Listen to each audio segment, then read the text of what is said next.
And we are live. So, YouTube Nation. Yep, or I guess I should do my traditional intro. What the hell am I doing? Stop, reverse, however Willy Wonka says it. I get confused sometimes. I wish I could say it off the top of my head. I know exactly what you're talking about, too. I think it's, wait, let me see if I got this right. Strike that, reverse it. I think that's it. That's it. You got There it. we go. Try again. Take two. Max Nation and Dog Pound. I'm Unger to the max. There we go. Now I know what I'm actually doing. Jeez. Now you're in the zone. AutoZone. Oh my God. No, but thank you. Thank you for hosting this on your channel. Yeah. This is not a Cleveland Browns live stream tonight. We're doing something a little bit different. And part of that is because A, the Browns, well, they just flat out stink. True. The playoff ship has sailed away. I think I can see it off it's in gone. I think it's I over can the see horizon. it off in the shores. Maybe. No, I don't think so.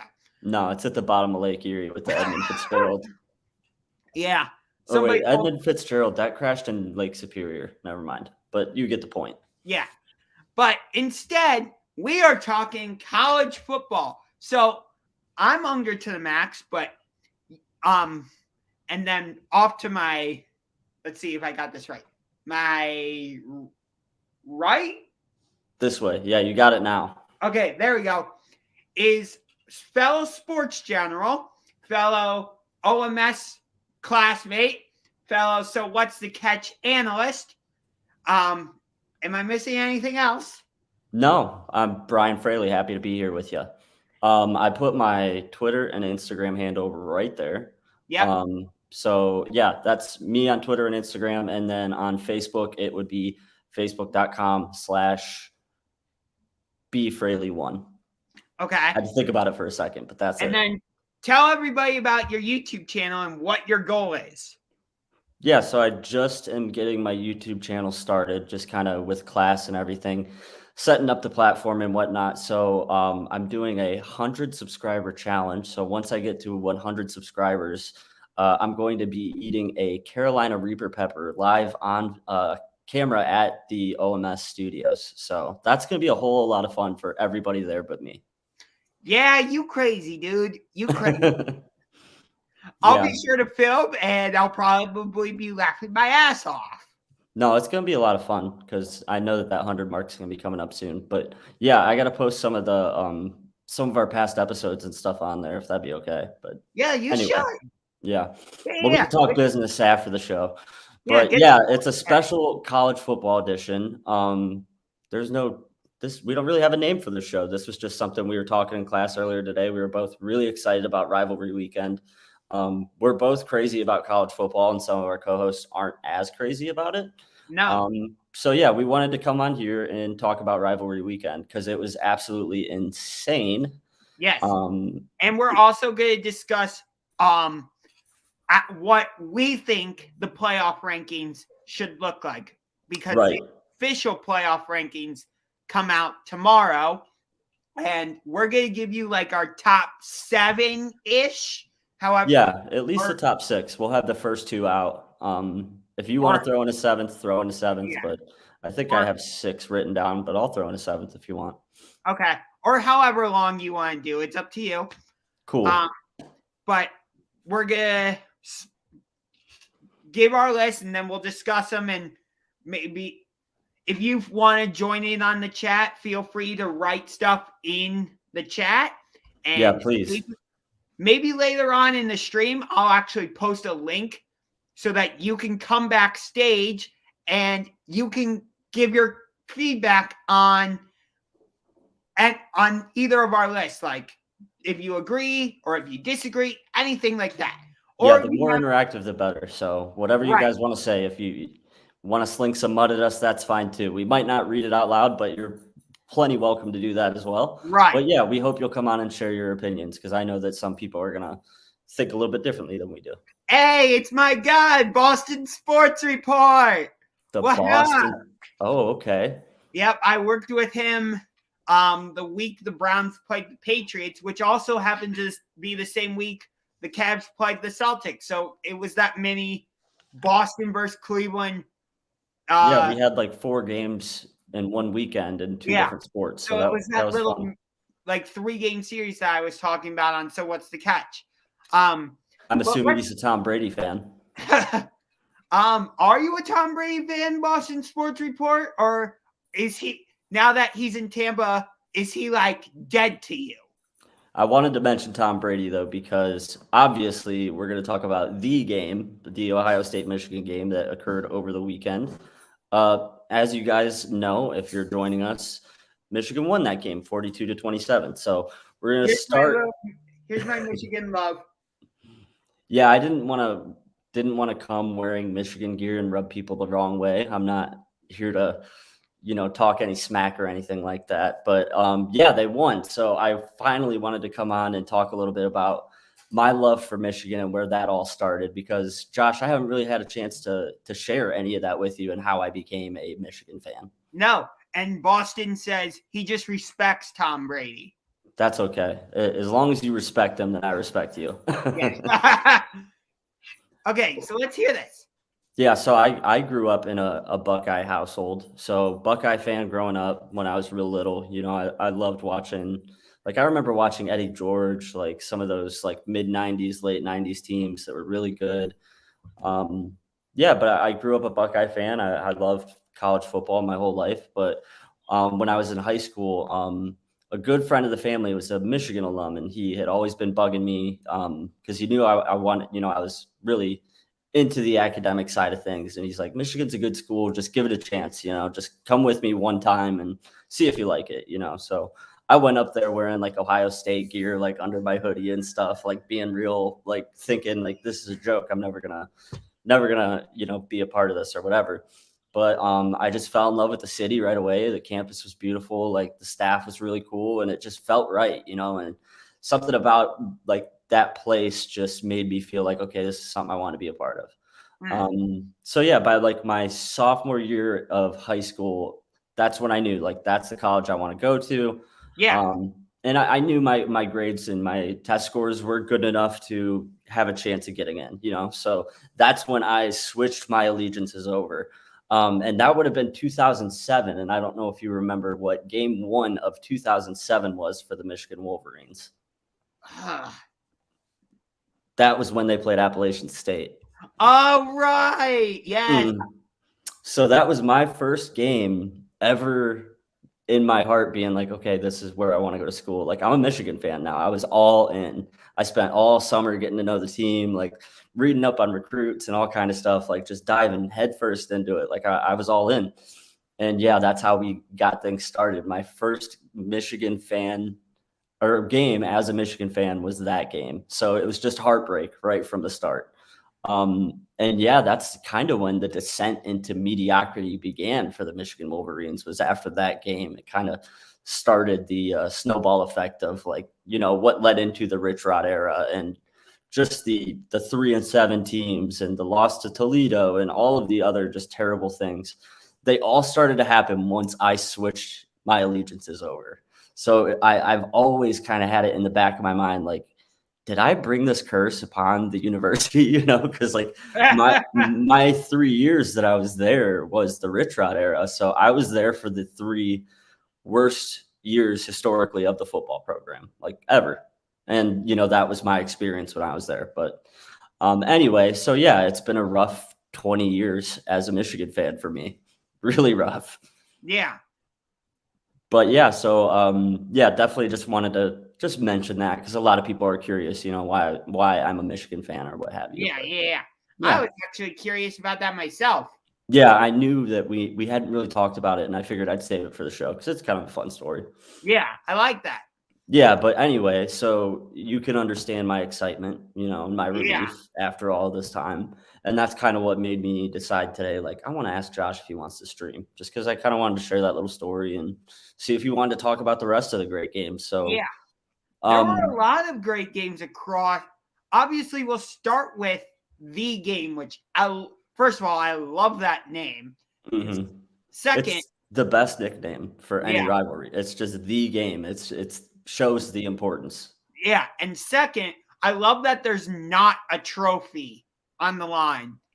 Yeah, me too. We have too many trophy games. Like Like, every other game on Michigan's schedule is a trophy game. yeah, like the Michigan State game for you guys is a trophy game. The Minnesota when we play Minnesota, that's a trophy game.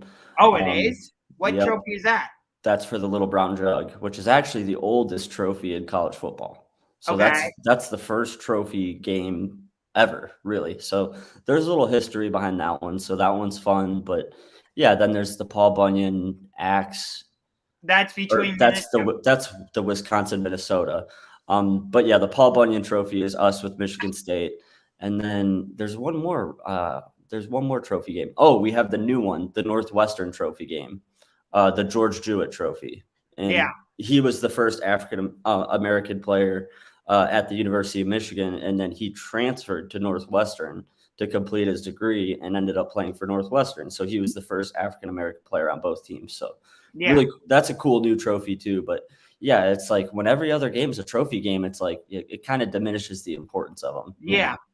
So I agree with you. I like that this one. It's about what happens on the field. That it's just like with North Carolina Duke when they play each other, like, which that rivalry is known more for college basketball than college football. Right. Whereas I would say Michigan, Ohio State, or Ohio State, Michigan, however you want to say it, I would say they don't like each other when it comes to like basketball or other various sports, but I feel like when it's more of a football rivalry. Yep. Of course. Yeah. That's even true for, Ohio State, Michigan a little bit too. It's not as crazy when they play basketball or, there's still bitterness there, but like it's a football rivalry. Right. Just like how Duke, Carolina is a basketball rivalry. Mm-hmm. But don't get me wrong, that's another fun one. It's Tobacco Road, the proximity of those schools. Like it's still a fun rivalry, but like it's not as important in other sports as it is in basketball for them. But on that note, I like that. I feel like it amps the rivalry up more because when it's, for example, Ohio State, Michigan on the football field, it's like, get your popcorn ready. Something is going to happen. Yeah. And when you look at like the great rivalries in other sports and the great ones are all close. They're rivalries that historically are neck and neck. And that Duke UNC rivalry is as close as it can be. Yeah. Like when you look at the numbers, they're freakishly close for how many games they played against each other and whatnot. And even with this historically bad run for Michigan, we still maintain a little bit of a lead in the rivalry. So it's even as bad as it's gotten, they still haven't taken the lead yet. So it's still, it's competitive. It's still leveling out. Right. Which it was always going to do because Michigan got off to a real early lead with some wins in the 1800s and early 1900s when it was a different game. Let's be honest. And so when Ohio State fans say that to me, like, yeah, you guys have an 8-game lead, but a lot of those were before football was what it is today. Like, I agree with that. So I get that completely. But yeah, it's fun to look at the history and see, what makes rivalries great. And I think that's what makes this one so great. And what made it so disappointing for the last 20 years is like the game didn't have the same allure nationally as it did when it was number 1 versus number 2, like it was, before. And the Bo Schembechler versus Woody Hayes, the 10-year war, it was just always neck and neck for so long. And then, the John Cooper era was bad, but it wasn't as bad as this run's been for Michigan. So it's always kind of had this leveling out process where it's back and forth and back and forth. And I'm hoping that it starts to tip back the other way, and Saturday was a start for that. Right. So I'm trying. Sorry, I lost my train of thought for a second. Oh, that's okay. We're on here just having fun tonight. So yeah. So I feel like Michigan historically, when it's been like a big game against Ohio State, like when the two teams are ranked, it feels like Michigan tends to fall flat on their face and just come out totally like dead. Yeah, since, that turn that we talked about, like into the Rich Rod era, but like, yeah, since the Rich Rod era began, I totally agree with that. Whenever it's been a big game, like Michigan has fallen flat. Like even the one that we won or, the one that was competitive, they weren't, as close ranked at those times. But yeah, I'm with you on that. Like, yeah, I mean, like I would say the most controversial play in the rivalry recently is, without a doubt, is that 4th down call, which the JT Barrett yes, 4th down call, yeah. yes, where Michigan was 3, Ohio State was number 2. College Game Day was there, and it was Chris Bauer and Kirk Herbstreit were calling the game. Yeah, that was kind of the exception. Every other big time, we kind of fell flat. Yeah, I agree with that totally. Yeah. And I'm not going to lie, going into this game, I kind of had, those fears in the back of my mind. Like I knew that this is a good team, but I didn't know that this team was ready to put on a performance like they did on Saturday. I wasn't ready to put, all my chips in that basket. Like I picked them to win, but I mean, a lot of that was hoping and praying, It wasn't like I was all in, like, oh, we're going to win this game. I'm totally confident. Like, no, that was never a thought in my mind. Like, even until the 4th quarter, it was like, I was never certain that we were going to win that game. Yeah. You kept thinking like, oh, okay, Ohio State has that explosive offense that can get them right back in this game. And you kept waiting for that throughout the game, but Michigan's defense pretty much shut them down and never allowed that to happen. Right. And that was a huge storyline going into this game because, it's no secret Harbaugh was 0-5 against Ohio State. And, he didn't put the blame on anyone directly, but us as fans put the blame on Don Brown's defense. Like that's what we kept blaming. It was the Don Brown defense that it wasn't holding up. Like Harbaugh can win, but he's got to get a new guy in there. And then he finally brings in Mike McDonald, off of his brother's staff, which I think is hilarious. But yeah, this was it. It was like, if you've got your guy there on, as a D coordinator now, there's no more excuses. Like they had to come out and like he was playing for his job. I really believe that. Oh yeah. I mean, if you go 0-6 against Ohio State, you're done because when you are hired at Michigan, it's different standards than when you're hired at Ohio State. Like as head coach of Ohio State, you're judged by how many Big Ten championships do you win? How many national championships are you in? How many national championships do you win? That type of thing. Mm-hmm. Whereas if you're hired to be the head coach of the Michigan Wolverines, it's what's your record against Michigan State? What's your record against Ohio State?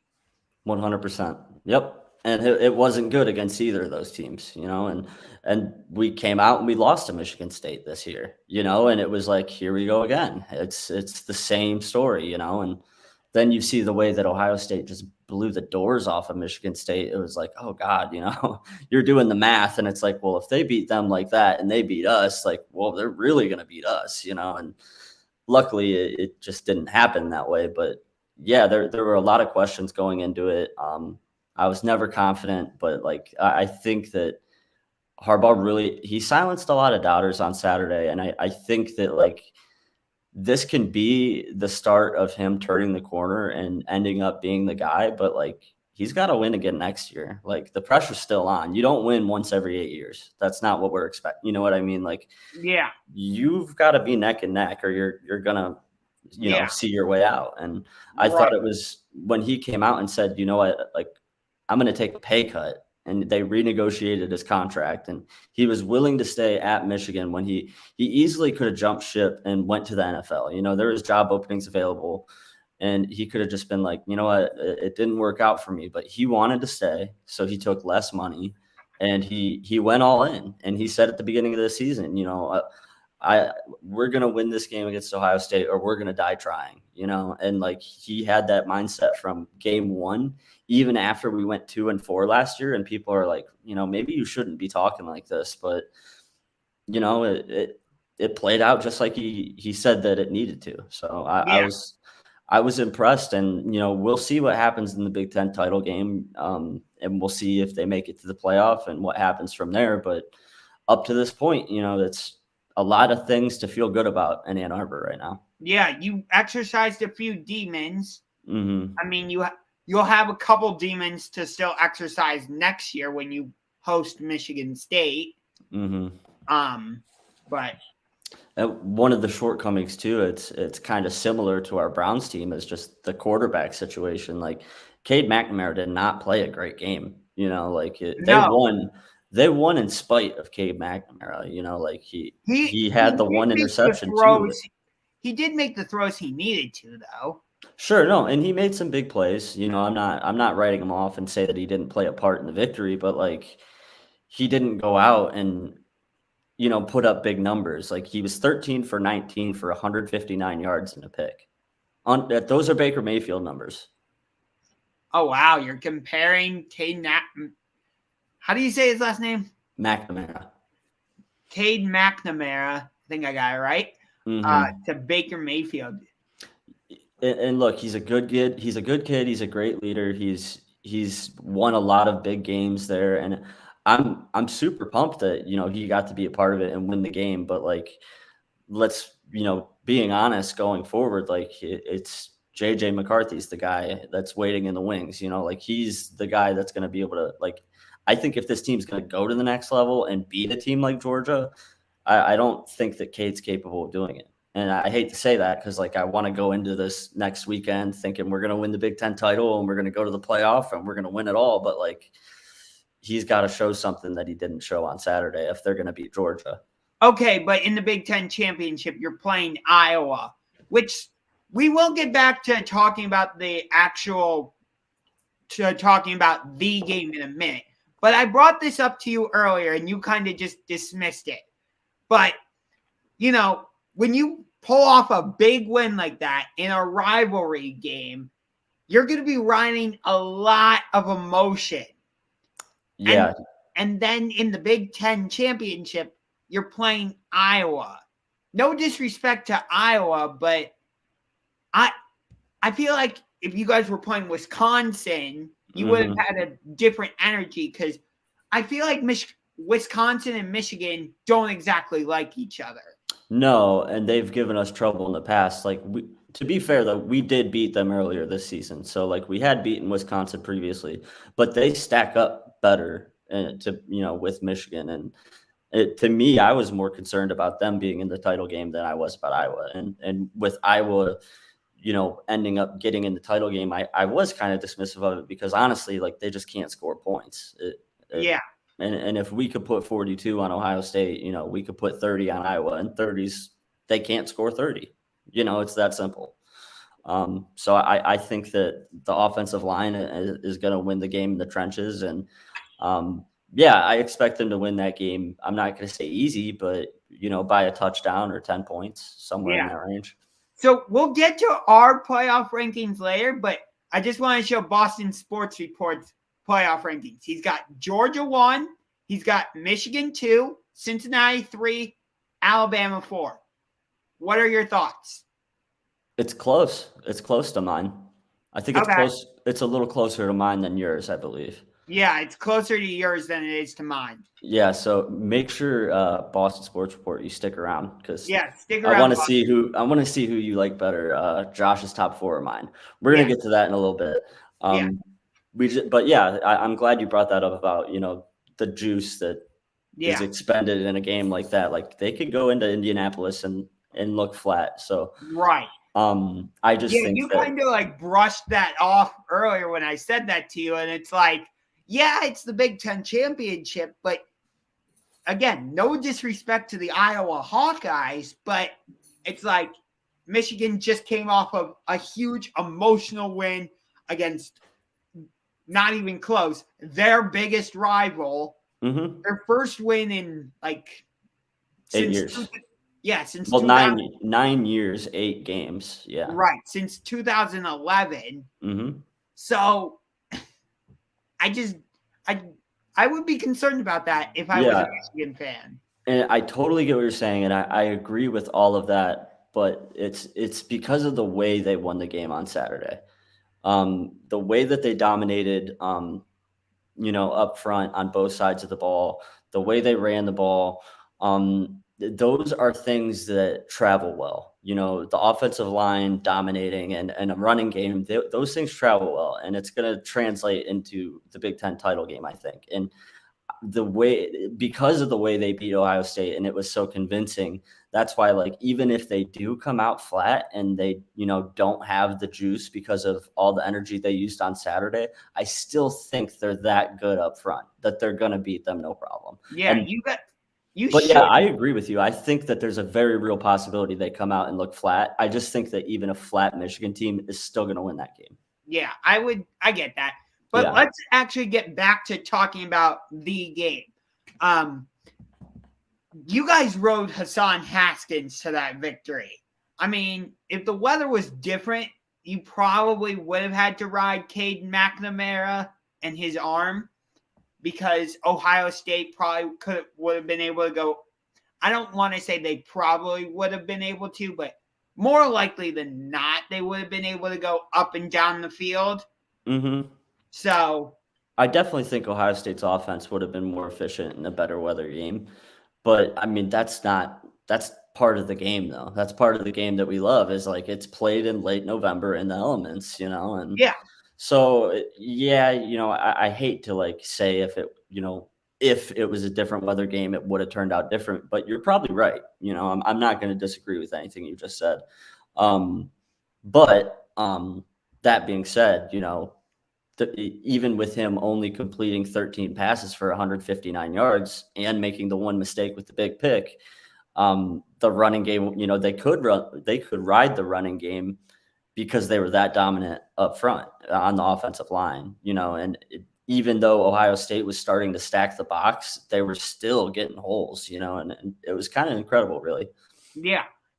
By no means am I trying to diminish what Michigan did on Saturday, because what they did was absolutely incredible, and I enjoyed it as just from a football fan perspective.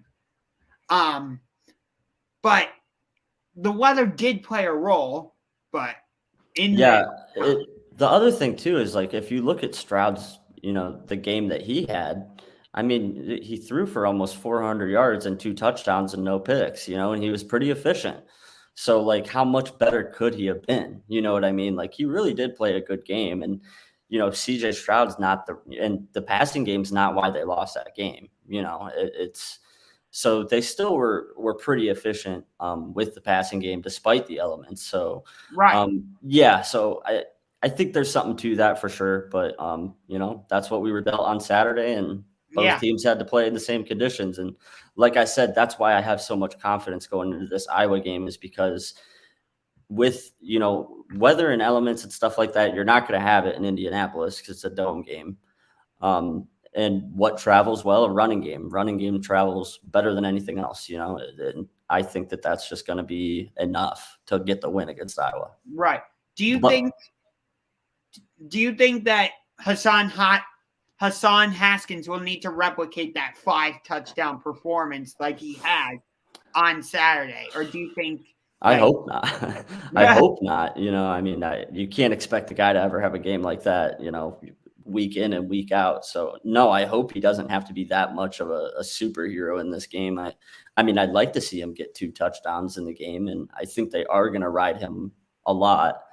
But no, I don't think that he's going to need to necessarily put up 5 touchdowns or 170 yards. I think even like a 100, 105, 110 yard game and 1 or 2 touchdowns would be, plenty good enough. That would be enough to score enough points that Iowa can't keep up with you.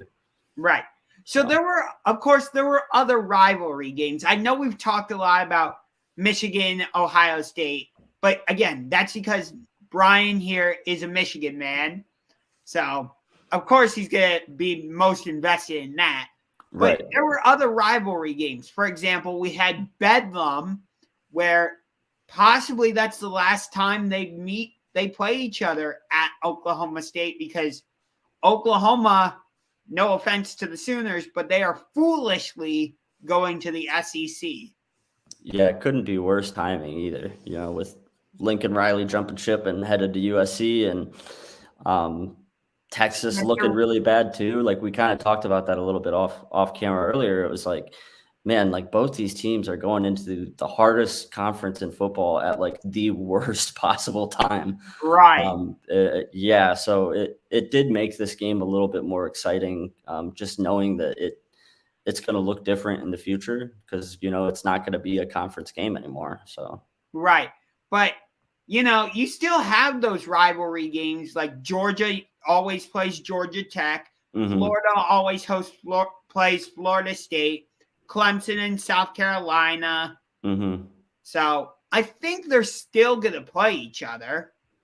Right. It's just not going to have the conference implications that it has now. Right. But yeah, I agree with you. I don't. Oklahoma has to be really apprehensive about their chances going forward in the SEC after what's gone on in the past week or two. Yeah. But yeah, there was all kinds of great games. The Florida State game, neither one of those teams are ranked, but it was 24-21. That was a good game. What other rivalry games did we have too that we haven't mentioned? Obviously, Georgia State. Georgia blew the doors off them. Georgia and Georgia Tech. Georgia Tech. I mean, yeah. Yeah, I knew what you were going for. Yeah, they didn't score a point, so that went how everybody kind of thought it was going to go. Right. But for the most part, a lot of these big rivalry games were close, competitive games, and they were real fun to watch. Right. You had Alabama, Auburn, and I will circle back to this game later. That was an all-timer. Yeah, I was very upset with this outcome. Not because I'm an Auburn fan. I am not. But on our show that we do every Wednesday from what time? 2 to 4. No, not So What's the Catch? The SportsGenerals show. From 12:45, 1 till 1:30, 1:40? Somewhere in that Somewhere in that range. We kind of fit 30 minutes in between that time window however we can. Yeah. Somewhere between 12 and 1:30, we do like a half an hour show. We'll go with that. That's a good way to put it.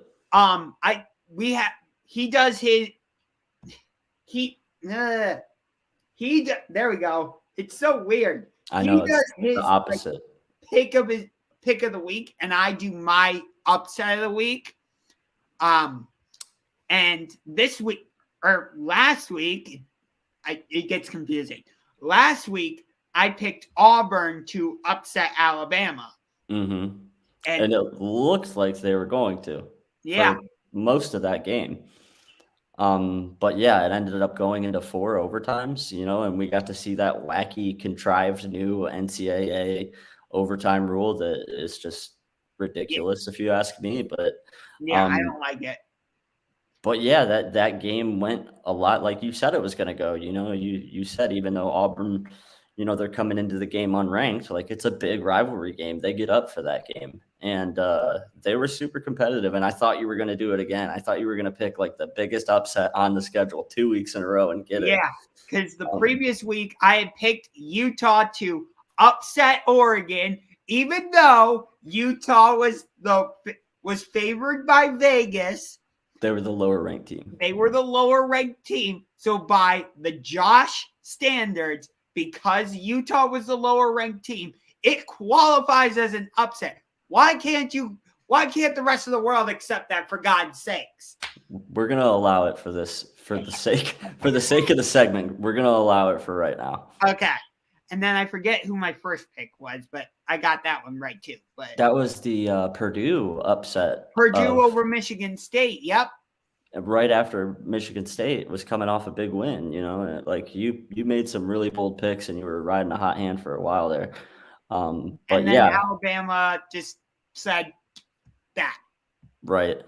Just that. I mean, what do you think about Alabama after that game? You kind of. I think you think a lot less of Bama now after that game than you did going into it. Well, there were a couple other games throughout the season that made me think less of them. which again, we will get to our playoff rankings and you'll see how I think that overtime game against Auburn hurt Alabama. I'll write our rankings in the chat and I'll share them. So we'll do that so everybody can see them. I'll have to do it one at a time. StreamYard doesn't allow me to show more than one ranking at once, but whatever. Yeah, that's fine. But we also had the Civil War, which I thought that Oregon State rivalry had to undergo a different name because of everything that was happening with the political injustice and all that hoopla. Yeah, I think it did go under a rebrand of sorts. But that was a fairly good game too. 38-29. Oregon did end up winning that one. But yeah, I wasn't as low on Alabama as a lot of people are after that game, just because it still was super impressive to me to see the way that I just had this feeling it's Bama. They're going to come back and win this game somehow. And they did, and there's not a lot of teams that were in that could have been in the situation they were in that could have mounted that comeback. I think they're one of the few teams. And so even though Auburn isn't a great Auburn team, it's not the toughest Auburn team that they've ever, competed with, but I'm not as low on them after that game. I thought that, Young had a really nice performance at quarterback. He probably sealed his Heisman. And then Mechie had 13 catches for 150 yards, and so they've got studs on that team. They're still so dangerous in my eyes, and that's why, spoiler alert, but we're getting to the point where we're going to rank. That's why I still have them in my top 4. Not going to say where, but they're in my top 4. Okay. Yeah. I just think they've looked so shaky throughout the season, and I know that we're only supposed to do our rankings based off of the previous week's game, but for me, I can't help but take into account some of their other games because I feel like we're getting to that point in the season where you need to take a team's whole body of work into consideration. Right. So for me, I saw what Alabama did against Arkansas, where Arkansas fought them tooth and nail pretty much till the end. And they had to squeak out a game against LSU.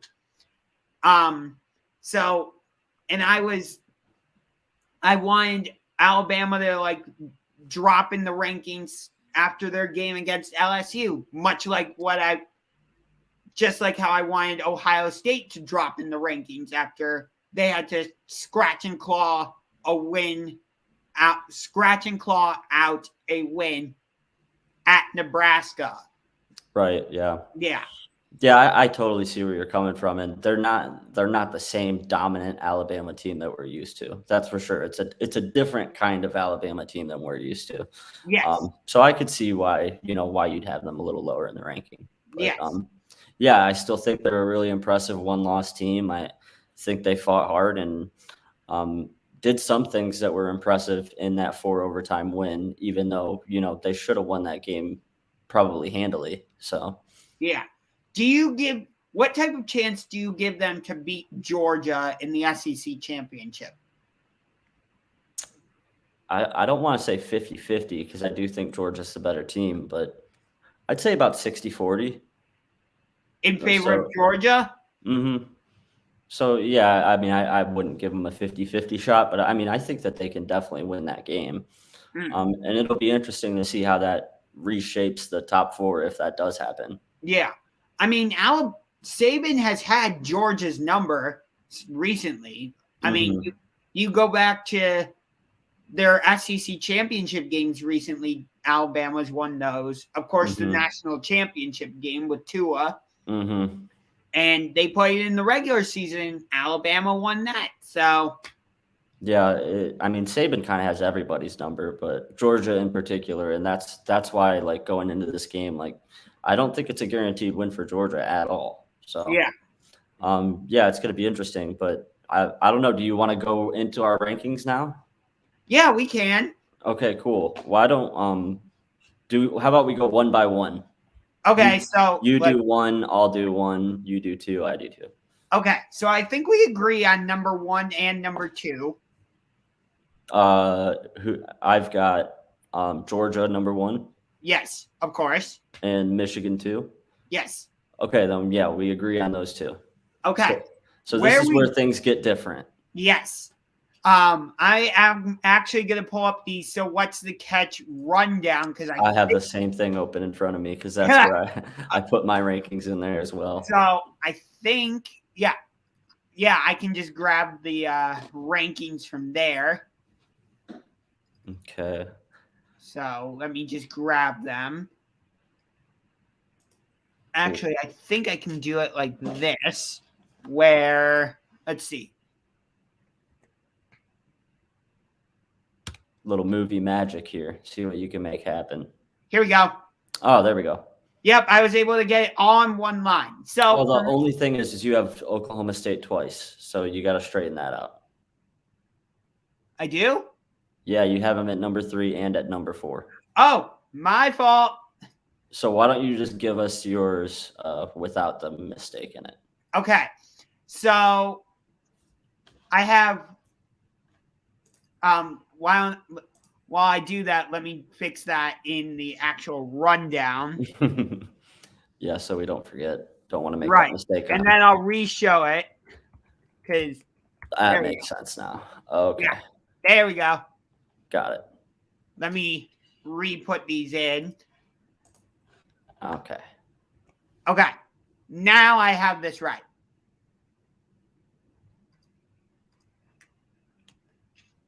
Okay. Here are the actual rankings. So you and I agree on Georgia and Michigan. Correct. But where we differentiate, we actually both agree on Cincinnati. And we both agree on Ohio State. Mm-hmm. Where we differentiate is Oklahoma State and Alabama. Correct. So, as I alluded to earlier, I just feel like because it was the Iron Bowl, I'll give them that. So it was a rivalry. Of course, your rival's going to play you tough. I totally get that. But given that Auburn has 5 losses, they haven't looked great at all this season. If you're Alabama, you should be able, if you really are a top 4 team, you should be able to put them away early and not even make it a game. And, yeah, I see what you're saying, for sure. And again, they had to grind out tough wins against LSU, which LSU usually plays them tough. I get that, but still, they lost to Texas A&M, and Arkansas played them tough all the way through until pretty much the end. Right. And that's not to penalize Alabama necessarily, but it just, for me, they've shown too many cracks in the armor for them to be a top 4 team. Okay. Whereas for me, Oklahoma State beating your in-state rival, Oklahoma, in Bedlam, in primetime, a top 10 game for that matter. 7 versus 10. Big game. I think Oklahoma State has put it together more. So I give them credit for that. Okay, so the big reason we differentiate here is, I wouldn't say it's so much on Bama. I think we agree with a lot of things about Bama. It's okay State. I just haven't seen enough from them yet to justify putting them ahead of any of the 5 teams I have ahead of them, based on the fact that even that Oklahoma team, they looked shaky throughout the season against some weak opponents, so that even though it was, like you just said, even though it was a big rivalry game and you're always going to play your rival tough, I thought that, that's a game that they should have went in there and won, and so if they would have blown out Oklahoma or dominated them, more, then I'd probably agree with you. but because it was a close game, it wasn't enough for me to put them ahead of those other teams yet. Because of that, I have Bama at 3, and then I have Cincy squeezing in at number 4 for this week. Now, that's not what I think should happen in the final. That's not what I'm saying I think the final ranking should be. That's what I think it should be this week. So Georgia, Michigan, Bama, Cincy. And then my first 2 out, I have Notre Dame at 5. Their defenses looked pretty good. They've played some, they always play some big games against some big opponents in prime time, and they only have the 1 loss. So I've got them there just ahead of OK State based off of their strength of schedule alone. But yeah, I'd say you can flip-flop 5 and 6. And I'd also say you can really flip-flop 2 and 3. I still don't know that I think that Michigan is a better team than Bama. Nick Saban, man, it's just what we've seen over the last decade from those guys. It's like, I'm not ready to put them ahead of them and say, like, this is how it should be. Like, I'd honestly be okay with 2 and 3 flip-flopping. Either way, because it doesn't really matter if you're the 2 seed or the 3 seed, you're going to play each other anyway. Yeah. But so yes, that doesn't make that huge of a difference. Right. But the only difference is whether you're wearing your home jerseys or your away jerseys. That's it. Yep. Yeah, that's pretty much it. And then I agree with you having Ohio State at 7, just because they've got 2 losses, and none of the teams that we have listed ahead of them have more than 1 loss. So yeah, I think that it's this late in the year, 2 losses. 2 losses is just too many to be this high in the rankings. Yeah. It's interesting. I was hearing your reasoning for with Oklahoma about how they've been shaky at times. So we kind of share that same reason, just for different teams, because I pretty much said the same thing about Alabama. Yep. Yeah, that's why I said it. It's kind of drawn a parallel between what you just said, and it's the same rationale. Yeah. The way that you haven't been sold on Bama, that's just how I feel when I watch Oklahoma State. I haven't seen enough for me to say, like, okay, these guys, they belong in. And with Cincy being undefeated, they're there right now, but I think with the conference championships happening, I don't think that Cincy's going to end up in the top 4, but I think they belong there now. Okay. But what if they beat Houston, which Houston is ranked right now?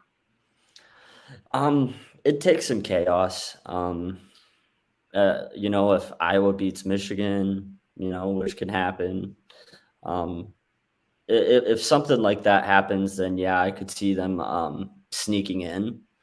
But if things play out the way that they should, the way that most people think they will, I don't think that win over Houston is going to be enough to justify putting them ahead of a 1-loss Bama team. Well, if Alabama loses in the SEC championship, which I think... yeah, that'd be another one of the scenarios where, things would get a little topsy-turvy and you might be able to sneak them in. Right. So I'm looking at the odds right now on the ESPN app. In the Pac-12 championship, which doesn't impact the CFP national championship, or CFP playoffs, I should say. Right now, Utah is a 3-point favorite against Oregon. In the Big 12 championship, Oklahoma State is a 5.5-point favorite. Georgia is a 6.5-point favorite against Alabama. Michigan is a 10.5-point favorite against Iowa. And then Cincinnati is a 10.5-point favorite against Houston. And then in the ACC championship, which also doesn't affect the CFP, but we'll mention them anyway, Pitt is a 3-point favorite against Wake Forest. And then, just for the sake of it, in the Mountain West championship game, San Diego State is a 6-point favorite against Utah State. Nice. Brady Hoke and the boys. Yes. And then Western Kentucky is favored by 1 against UTSA in the Ryan Conference USA Championship. If I'm not mistaken, weren't they undefeated until last week?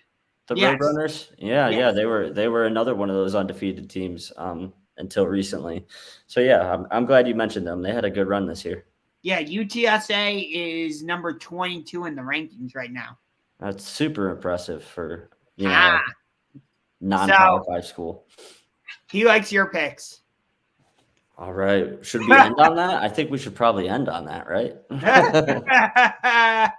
No, but for real though, I think we should save a little bit of the college football talk for the show on Wednesday, because we're definitely going to have to talk about the game a lot, So we'll dive a little bit in deeper with some of the numbers and things with James and Jeremy and Chirk and the boys. So yeah, but I don't know. Was there anything you wanted to touch on before we do our next show on Wednesday? Shout out to my alma mater, Notre Dame College. They won. That's right. They won their 4th consecutive Mountain East Conference title, and it looked like they were about to advance to the next round of the Division II college football playoffs on the road against a former conference rival in the Shepherd Rams. Yeah, the college is called Shepherd, and their name is the Rams. Wow. Clever. I know. It's like with how Slippery Rock uses the team name The Rock. Right. Kind of obvious, right? Yeah, kind of obvious. Wait, before we continue, Michigan and Slippery Rock have a bit of a connection. They do, yeah. But the scoreboard announcer at the big house, they would do score updates, and the guy who was in charge of doing them at the time just always thought that Slippery Rock was a funny name for a school. So he included their score up on the scoreboard at the big house. And, people were like, Slippery Rock, what are they doing up there? And it was just kind of like this tongue-in-cheek, like joke thing, like, hey, this is the Slippery Rock score. And it caught on. And ever since then, every game, every week, they always put the Slippery Rock score up on the scoreboard, just so we know what's going down in Slippery Rock. That's hilarious. I love that. Yeah, it's a fun, meaningless tradition that we have. It really came out of nothing. Fun, meaningless tradition. I love it. Yeah. A lot of schools have fun, meaningless traditions. But anyway, getting back to NDC, they lost to Shepherd 37-34. Shepherd scored a touchdown in the final seconds to defeat the Falcons.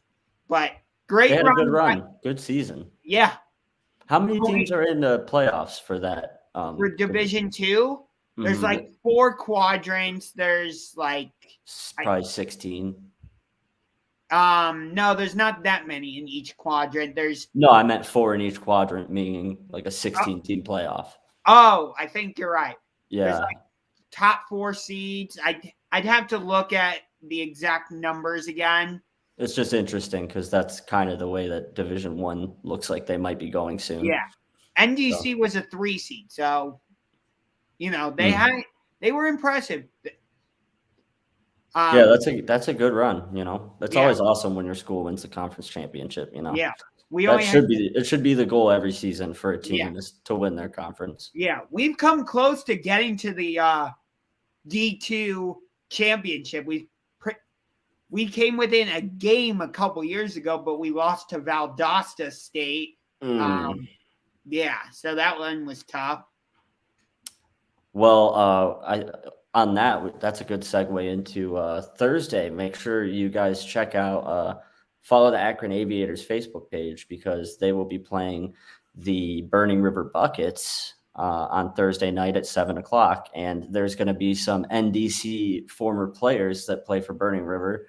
That's right. Their owner is also an NDC guy as well. So you guys will you guys will be having a little mini NDC reunion party on Thursday night. So you guys make sure that you tune into the Aviators broadcast to listen to me and Josh call the game, and you can hear some updates about his fellow alumni of Yeah, the Notre Dame. Notre Dame. Love it. The real Notre Dame, the Falcons. Yes. The real Notre Dame, not that other one in South Bend. Yeah, we don't care about that one. I mean, Michigan and that Notre Dame don't exactly like each other. I wish that rivalry was still a thing. They wimped out.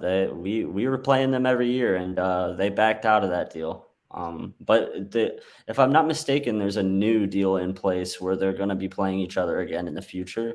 But it's not going to be every year like it was for a while. But those games were awesome, man. Some of my favorite games when I was in college were those Michigan Notre Dame games under the lights.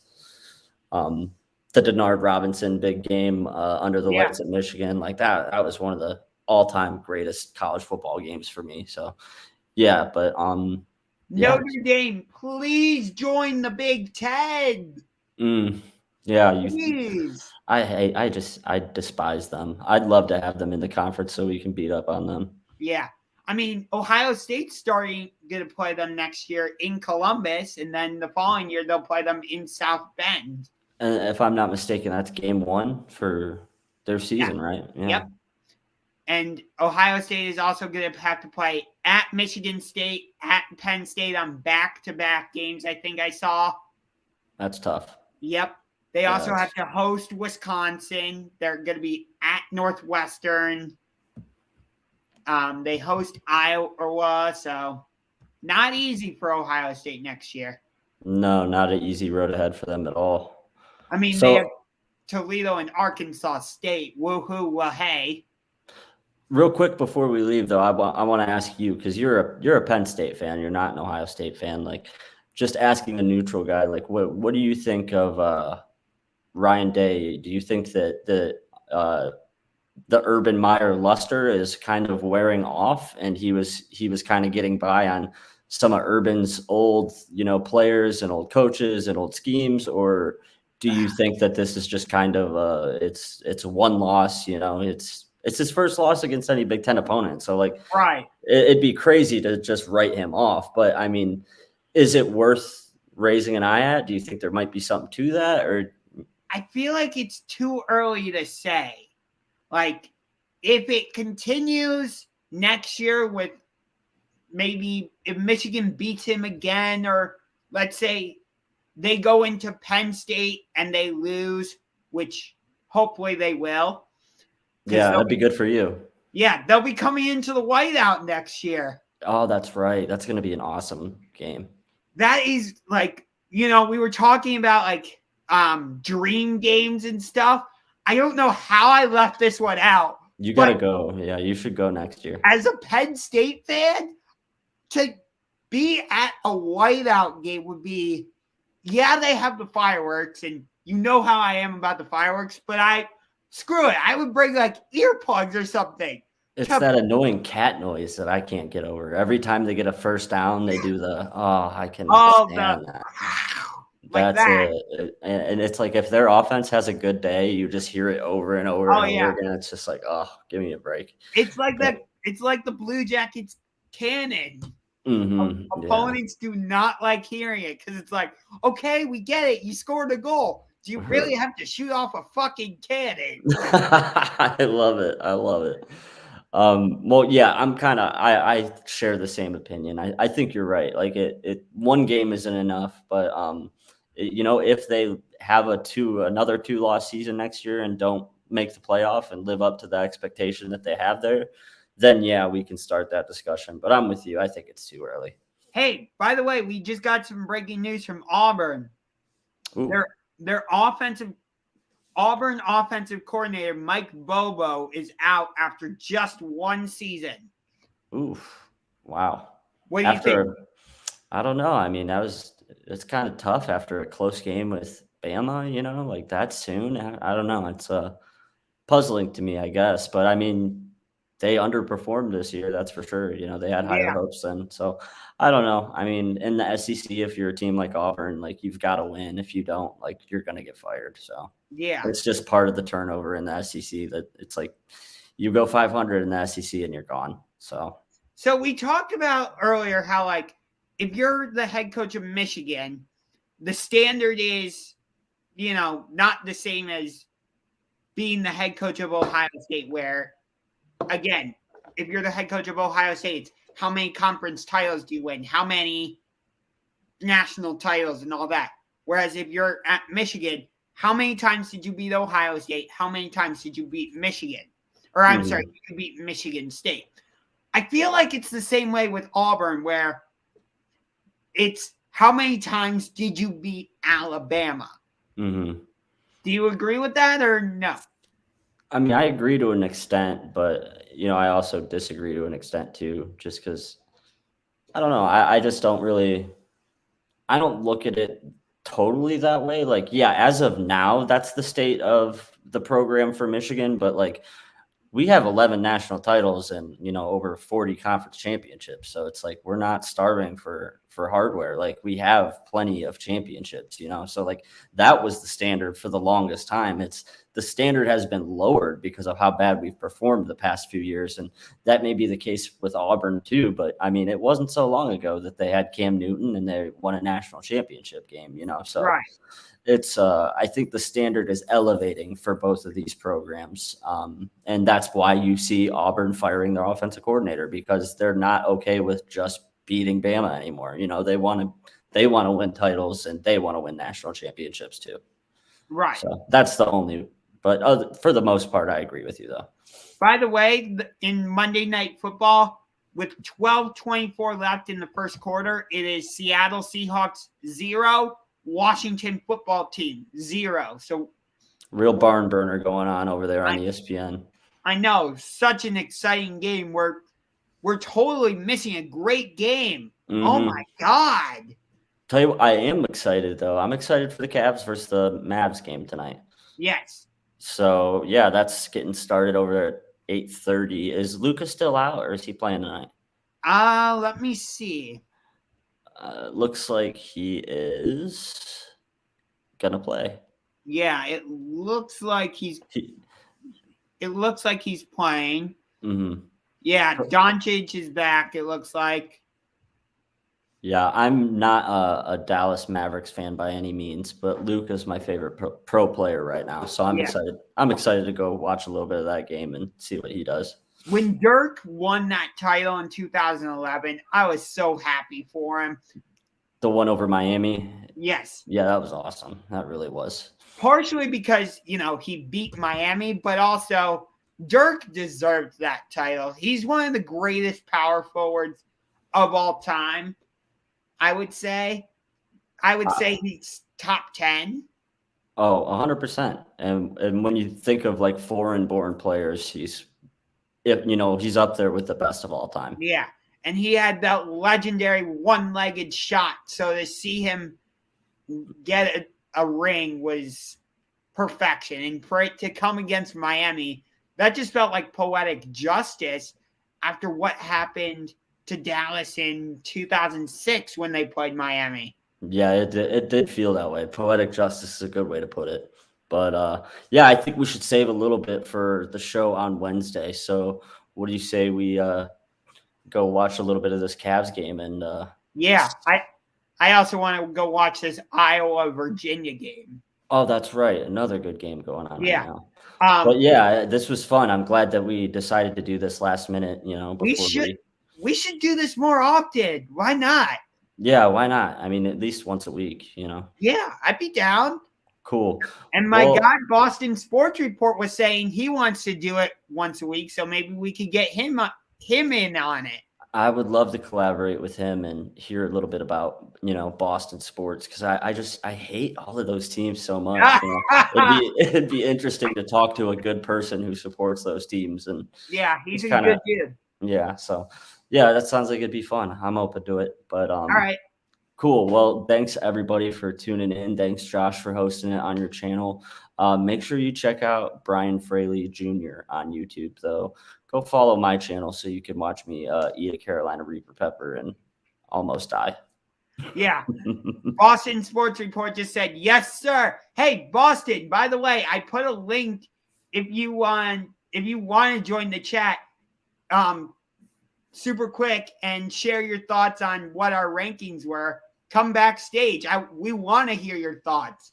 Well, he already said he liked mine better, so I'm good with him. I'm good with him leaving it at that if he wants to. Okay. But All yeah, right. leave it in the comments on Facebook. We'll continue this discussion on there while we're watching the game. Yeah. Cool. And Boston, you can also he and I follow each other on Twitter, so we message each other back and forth. Cool. That right there is my Twitter handle. So follow me. I'll follow you back. Okay. Cool.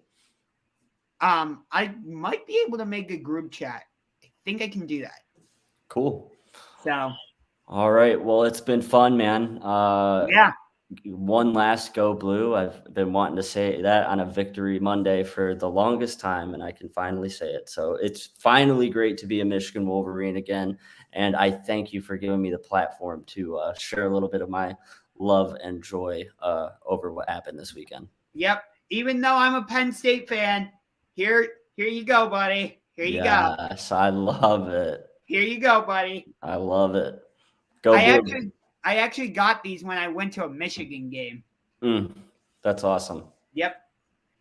All right. Well, yeah, I'll Josh, I'm sure I'll be seeing you tomorrow. And yeah, keep an eye on both of our Facebook pages. We'll do some of these pop-up live events more often and try to give you guys an hour or two heads up of when we're going to be doing it. But yeah, let's do this more often. You got it. All right, my friend. I will talk to you. All right. See you guys. Later.